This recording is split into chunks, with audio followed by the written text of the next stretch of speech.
అమ్మాయి రాగానే ఫోన్ చేస్తాం. మీరు ఇంకేం మాట్లాడద్దు, దయచేసి వెళ్ళండి. అసలు నువ్వు గతం ఎలా మర్చిపోయావే? నీకు నిజంగా ఏమీ గుర్తులేదా?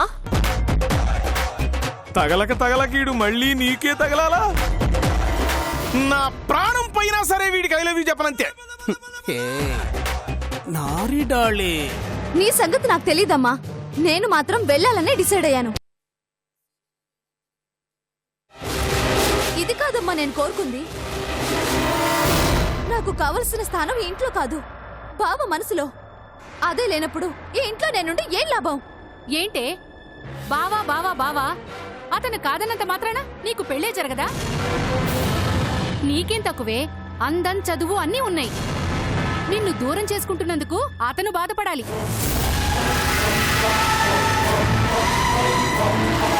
ప్రేమను పొందలేని వాళ్ళు బాధపడతారు, కానీ కాదన్న వాళ్ళు ఎందుకు బాధపడతారమ్మా? బావ నాకు దక్కడని అర్థమైపోయింది. ఇంకా నేను ఇక్కడ ఉండి తనెవరితోనో చెట్టా పట్టాలేసుకుని తిరుగుతూ ఉంటే చూస్తూ నేను తట్టుకోలేనమ్మా. నందు నందు ఆగు, నందు నందు ఆగు. నందు, నీకు రాజా దక్కడం తెలిసి నువ్వు ఇంట్లోంచి వెళ్ళిపోవాలనుకుంటున్నావు. అంటే రాజా లేకుండానే నువ్వు బ్రతకాలని డిసైడ్ అయిపోయావు. ఆ బ్రతికేదు ఈ ఇంట్లోనే బ్రతికితే నీకేంటి నష్టం? నీ జీవితంలో లేడనుకున్న రాజా ఈ భూమి మీద ఉండటానికి వీల్లేదు.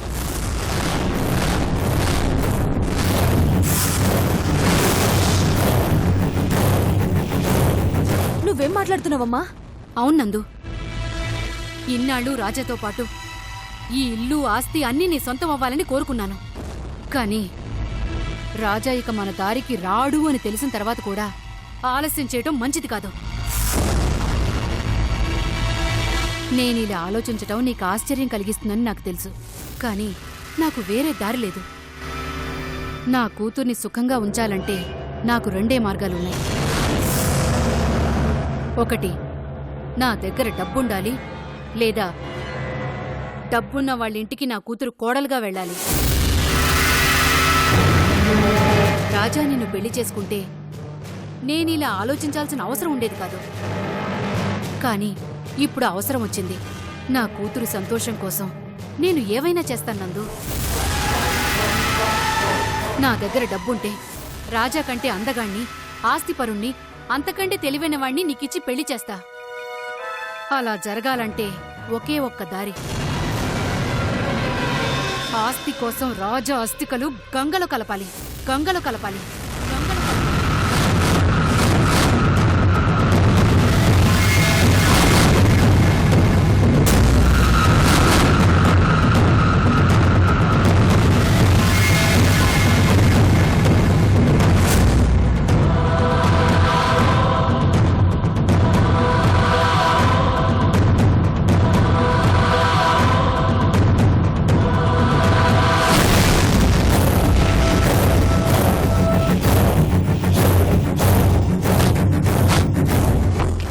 ఆలోచిస్తున్నావు? నీ గురించి క్షణం కూడా ఆలోచించని వాడి కోసం నువ్వు అరక్షణం ఆలోచించినా అది వృధానే అవుతుంది. ఆవేశంలో నువ్వేదేదో మాట్లాడుతున్నావమ్మా.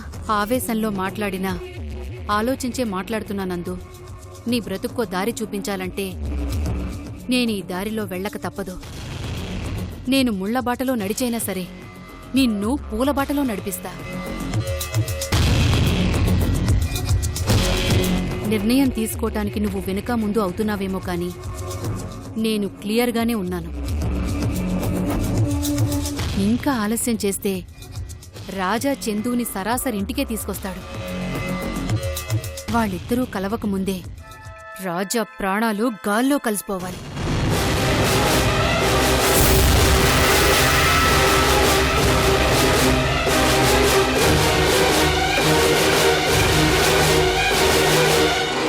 ఒక్కసారి ఊ అన్నందు. నువ్వు రాజాతో ఊహించిన దానికంటే 10 రెట్ల జీవితాన్ని నీ కళ్ల ముందుంచుతాను.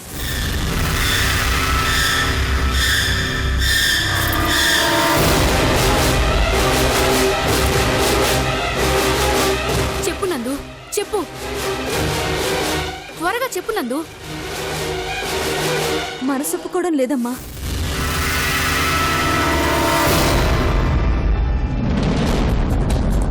నీ మనస్సు ముక్కలు చేసిన వాడి కోసం ఎందుకే మనసు పెట్టి ఆలోచిస్తున్నావు? అన్నందు అను. అతను నీలా ఆలోచించుంటే నీ చెయ్యి అందుకునేవాడు. అయినా ఏం చేశాడు? నీ చెంప చెళ్ళుమనిపించాడు. నీ మనసు తెలుసుకున్న వాడే అయ్యుంటే నువ్వు ప్రేమగా పెంచుకున్న పక్షుల్ని ఎగరేసిన రోజే దాన్ని మెడ పట్టుకుని బయటికి గెంటేసేవాడు. కాని నిన్నే బయటికి గెంటేస్తానన్నాడు.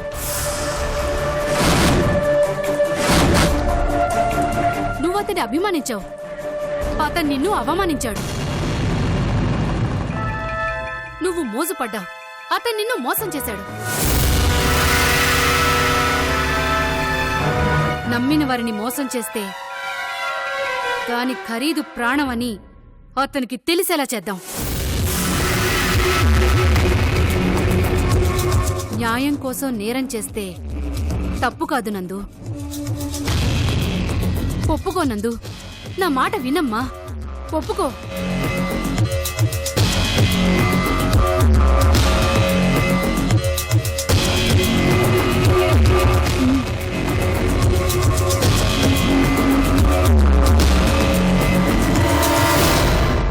ఓకే అమ్మా.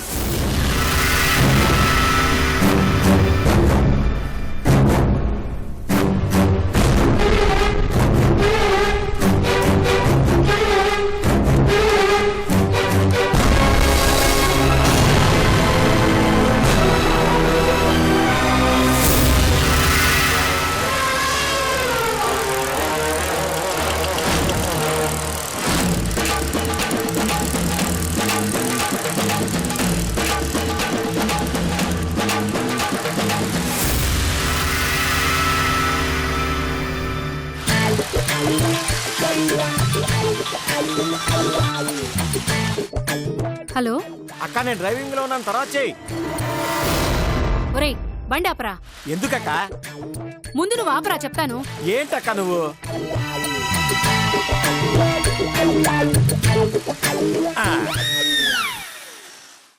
ఇప్పుడు చెప్పు, ఏంటంత కొంపలు మునిగిపోయే విషయం? ఒరేయ్ పరవకుండా నేను చెప్పేది జాగ్రత్తగా విను. నువ్వేం చెప్తావో నాకు తెలుసక్క. ఆ చందు మళ్ళీ ఇంటికి రాకూడదు, అంతే కదా? చందు కాదురా, చందు కోసం వెళ్ళిన రాజా కూడా ఇంటికి రాకూడదు.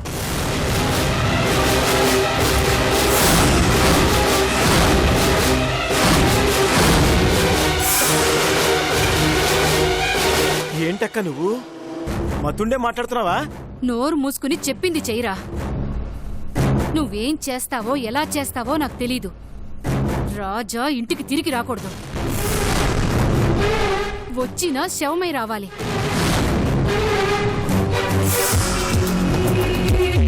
ఎంత ఖర్చైనా పర్వాలేదు, నేను చూసుకుంటాను.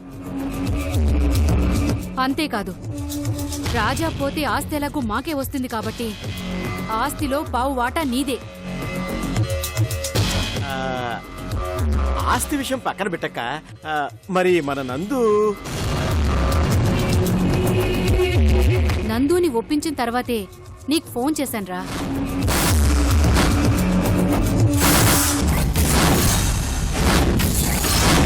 అయితే సరే అక్క, నువ్వన్నట్టుగా రాజా ఇంటికి తిరిగి రాడు. నాది పూచి.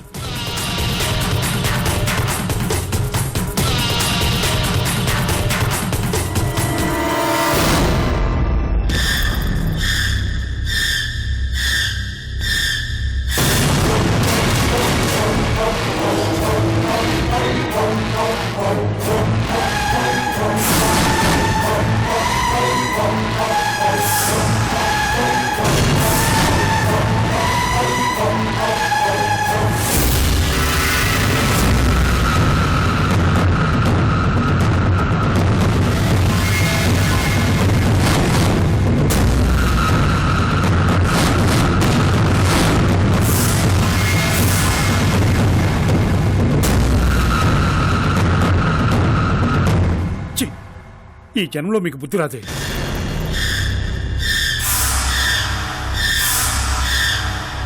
మారతారని ఊరుకున్న కొద్దీ మరీ క్రూరంగా మారుతున్నారు. ఇలా ఎలా ఆలోచించగలుగుతున్నారే? ఇన్ని రోజులు మీరు స్వార్థపరులే అనుకున్నాను, కానీ మనిషి రూపంలో ఉన్న మృగాలని తెలుసుకోలేకపోయాను.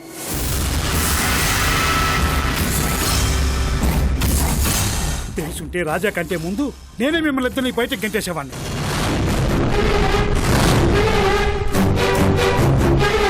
కట్టుకున్న భార్య కన్న కూతురు అని ఎన్నాళ్ళు మీరేం చేసినా పరిస్థితి వచ్చాను. అది అలసిగా తీసుకుని మీరు ఇంకా రెచ్చిపోవాలని చూస్తే మాత్రం నేను సహించేది లేదు. అసలు రాజాని చంపాలనే ఆలోచన మీకు ఎలా వచ్చిందే? జీవితంలో అన్నీ కోల్పోయి నడి రోడ్డు పైన నిలబడి ఉన్న మనల్ని ఆదుకొని ఆశ్రయం కల్పించిన మహానుభావుడే రాజా. ఈ రోజు మనం ఇంత దర్జాగా బతుకుతున్నామంటే దానికి కారణం రాజానే. అతను పెట్టే భిక్ష వల్లే మనం బతుకుతున్నాం. రాజా మాత్రం ఏ రోజు వేరే ఏ దృష్టితో మనం చూడలేదు. కానీ మీరేం చేస్తున్నారే? ఆదుకున్న మనిషిని అంతం చెయ్యాలని చూస్తున్నారు. దానికంటే బుద్ధి లేదు. సరే, నీ జ్ఞానం ఏమైంది నందు? చదువుకున్న దాన్ని తెలివైన దాన్ని అని విర్రవిగుతావు కదా. ఈ రోజు ఏమైంది నీ తెలివి? ప్రేమించాను అని చెప్పావు. ఇదేనా నీ ప్రేమ? రాజాని చంపాలనుకోవడమేనా నీ ప్రేమ?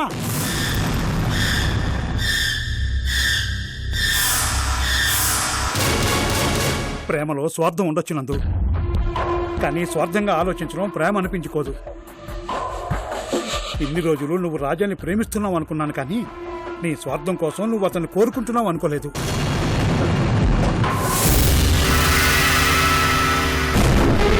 కూతురు బాగుండాలని కోరుకోవటంలో తప్పు లేదు శాంత, కానీ దానికోసం ఇంకొకరి ప్రాణాలు తీయాలనుకోవటం క్షమించరాని నేరం.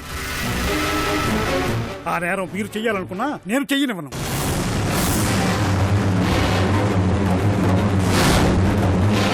అసలు దీనికి అంతటికీ కారణం ఆ పురుషోత్తం గారు. వాడి ఇంట్లో అడుగు పెట్టినాటి నుంచే మీరు ఇలా ఆలోచించడం మొదలుపెట్టారు. అసలు వాడిని ఇంట్లోకి రానియకుండా ఉండాల్సింది. నేను తప్పు చేశాను. ఇప్పుడు వాడు రాజాకి ఏ హాని తలపెడతాడో ఏంటో. నేను వెంటనే రాజాకి ఫోన్ చేసి ఈ విషయం చెప్పేస్తాను.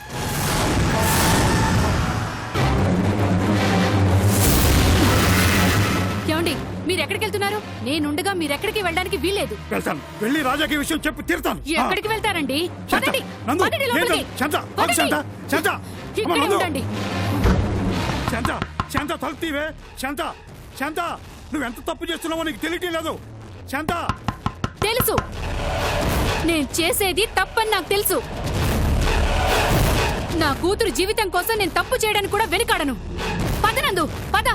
శాంత, శాంత, నా మాట విను శాంత. శాంత, రాజానేం చేయొద్దు శాంత. శాంత, నా మాట విను శాంత. రాజానేం చేయొద్దు శాంత. శాంత, రాజానేం చేయొద్దు శాంత. శాంత, శాంత, నా మాట విను శాంత.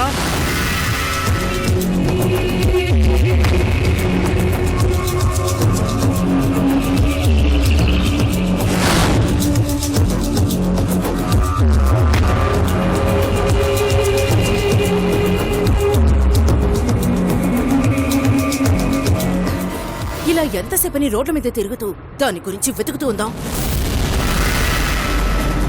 ఏ ఏరియాలో ఉందో తెలీదు, ఎవరి దగ్గర ఉందో తెలీదు. అయినా దాన్ని తీసుకెళ్లిన వాళ్ళు దాన్ని రోడ్ల మీద తిప్పుతూ ఉంటారా? నిజమే, నాకు అట్టాగే అనిపిస్తా ఉండాది. మనం ఎంతసేపు తిరిగినా ఏం ప్రయోజనం ఉండదత్త. మనం అనవసరంగా మన టైం వేస్ట్ చేసుకోవడం తప్ప. మన అదృష్టం బాగుంటే అదే మనకు ఎదురవుతుంది.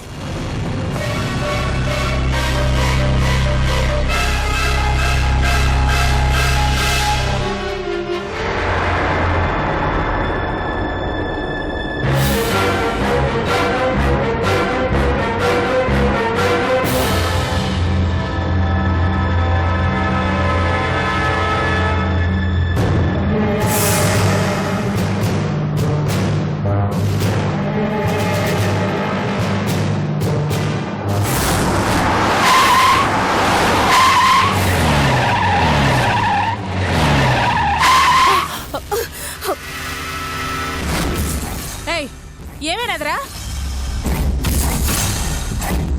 అరే తప్పుకోమని రా వాళ్ళని.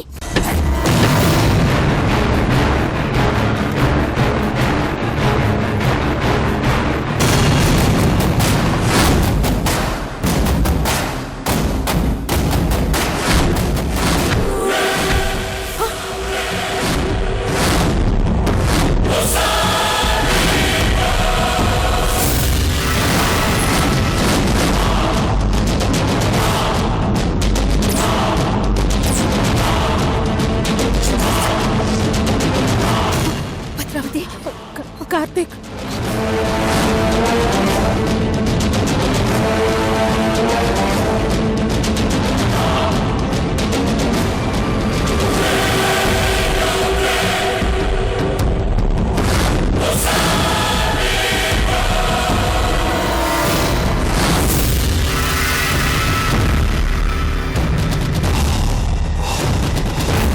రే కారు వెనక్కి పోనీ పోనీ పోనీ రా త్వరగా.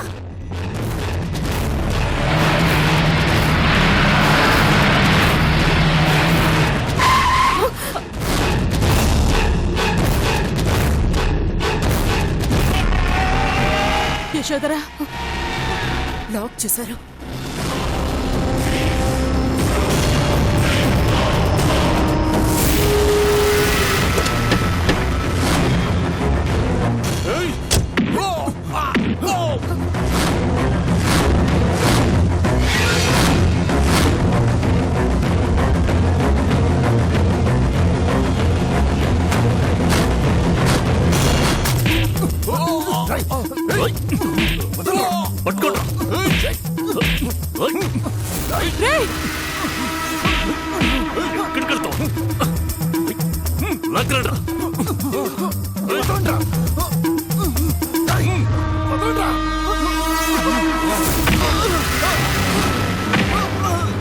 అయ్యో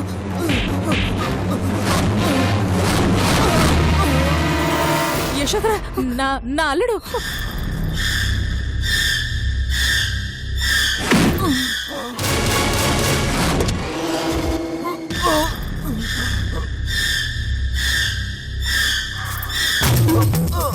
దొరికావు పద నడు.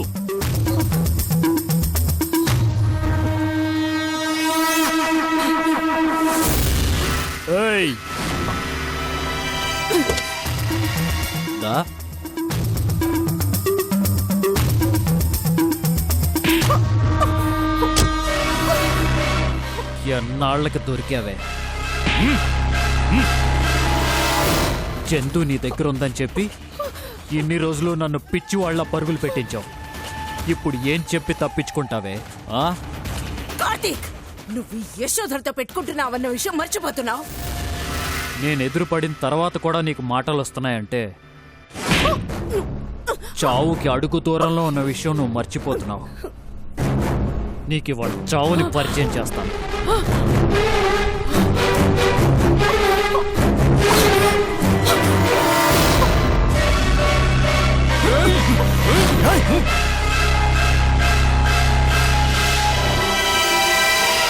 బాబు, ఆ యశోదర సంగతి మీరు చూసుకోండి. ఆ భద్రావతిని మాకు అప్పు చెప్పండి. మమ్మల్ని కన్నబిడ్డల కంటే ఎక్కువ చూసుకున్న మా బుజ్జమ్మను చంపి మమ్మల్ని అనాథలు చేసిన దీన్ని మా చేతులతో చంపి మా బుజ్జమ్మ రుణం తీర్చుకుంటాం బాబు.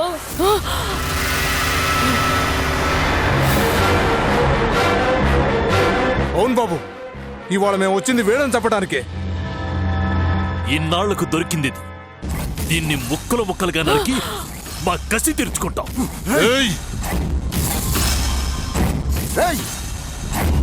ఆడవాళ్ళ మీదేంట్రా మీ ప్రతాపం?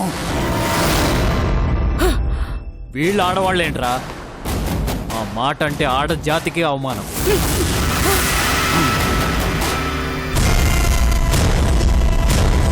ఇలాంటి వాళ్ళు బతికుంటే భూదేవి కూడా క్షమించదు. కార్తీక్,